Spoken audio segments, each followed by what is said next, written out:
আসন্ন রমজান মাসে ফলের দাম নিয়ন্ত্রণের জন্য কড়া ব্যবস্থা নেওয়ার অনুরোধ জানিয়ে মুখ্যমন্ত্রী মমতা বন্দ্যোপাধ্যায়কে চিঠি লিখলেন বিধায়ক নওশাদ সিদ্দিকী মহাশয়। মাননীয়া, আপনি নিশ্চয়ই অবগত আছেন যে আগামীকাল থেকে পবিত্র রমজান মাস শুরু হচ্ছে।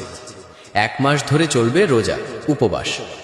এই সময় প্রতিদিন ইফতারের সময় তারা অন্যান্য খাদ্যদ্রব্যের সাথে ফলমূলও খেয়ে থাকেন। কিন্তু দুর্ভাগ্যবশত প্রতি বছরই লক্ষ্য করা যায় এই সময় ফলের দাম অত্যাধিক চড়া হয়ে যায়। ফলে বেশিরভাগ মানুষ ফল কিনতে গিয়ে ভীষণ মুশকিলে পড়েন। কিছু অসাধু ব্যবসায়ীদের জন্য এই ঘটনা ঘটে চলেছে। কলকাতা সহ রাজ্যের বিভিন্ন শহর ও মফস্বলে হয়তো এগুলি দেখার জন্য টাস্ক ফোর্স আছে, কিন্তু গ্রামীণ এলাকায় হাটে বাজারে এই ধরনের টাস্ক ফোর্স দেখতে পাওয়া যায় না।